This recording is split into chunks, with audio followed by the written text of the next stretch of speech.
Hey guys, welcome to part 2 of our introductory material for The Picture of Dorian Gray by Oscar Wilde.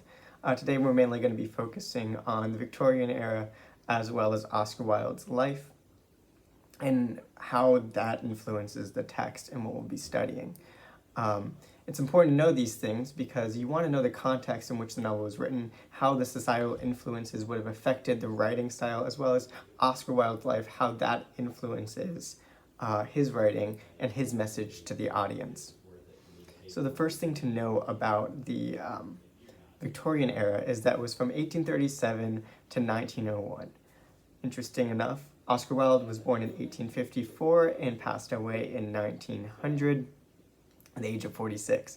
That means during his entire life, the Victorian era was in full swing. He was also a big part of this lifestyle. The Victorian era has the aristocracy and it also has the lower class. So first we're going to talk about the aristocracy. The aristocracy is the upper class people that were benefiting from the economic success of the society.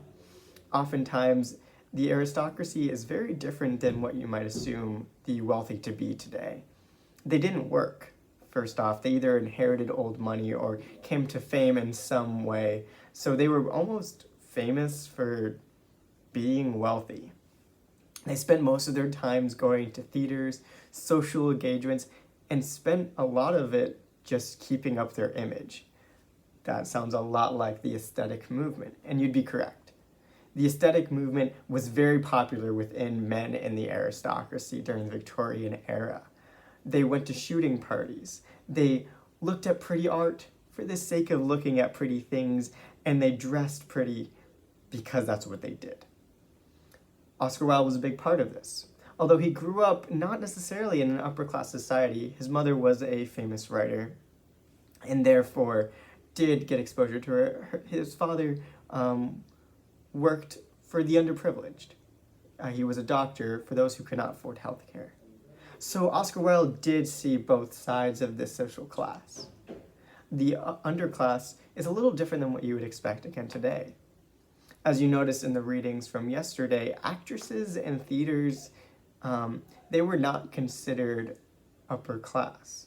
It was almost a menial job, and so for people to be in the upper class to engage with the people of the lower class was incredibly socially faux pas, meaning that would not happen. And if it did happen, you would have to pretend to be someone else. Also, it's important to note that a lot of the upper class, they had servants that did their bidding for them. So they would not deal with the menial things of society. Like we said, it was purely so they could keep up their image. So for the most part, Oscar Wilde and the aristocracy fit hand in hand. This idea of beauty and aestheticism, which eventually leads to the hedonistic lifestyle. What's important to know about Oscar Wilde is once he got involved more in the aristocracy and his works got published and he became more famous for The Picture of Dorian Gray, The Importance of Being Earnest, and several other works, he then fell into the aesthetic movement and this hedonistic movement. It's interesting that he actually lived this double life. Homosexuality during this time period was a criminal offense. However, he tended to lean towards homosexuality, although married with 2 children. So what did he have to do? Much like we'll see in The Picture of Dorian Gray, there's this double life that's being led. He couldn't partake in this criminal acts with the other social elite, so he then went to the more underground low societies. People weren't aware of this double life, but it was for him in order to get out his pleasure the way he wanted to without ruining his image. However, this came to a tragic end. When he was later in his life, again, he lived to only 46, so later in his life was not too elderly, he got involved with some younger men. One of the fathers of the younger men found out and therefore claimed Oscar Wilde to be a homosexual. This later came out. It was not a big shock to others considering that he was a very flamboyant man, both through his works and through just how he lived his life, how he presented himself, and was sentenced to prison for turning people homosexual. Why is this important? Well, in the picture of Dorian Gray, we see something similar. There's going to be some homoerotic things in it. It's not explicit and it doesn't go into detail or anything, but there's this little thing that's off.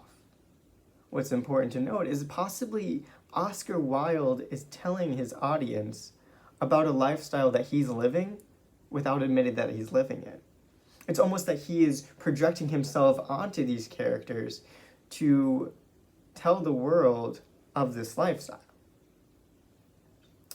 So, what's interesting is that when the novel takes this turn for the worst, we can then question, is Oscar Wilde realizing what this movement he is a part of and claims to never get out of is affecting him? Is the novel a way for him to admit that his struggle with hedonism, but rejects to get out of it, affecting him? Does he wish he could get out of it and feel trapped? What we see in the novel is at the end, we don't really know. And we'll get to that when we discuss the later part of the novel, but it's important to know that maybe Picture of Dorian Gray is a reflection of Oscar Wilde. So that's where we'll end today.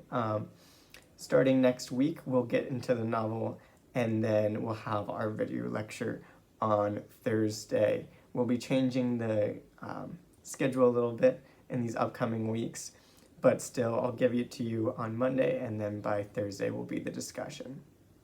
So with that, have a great day, and see you next week.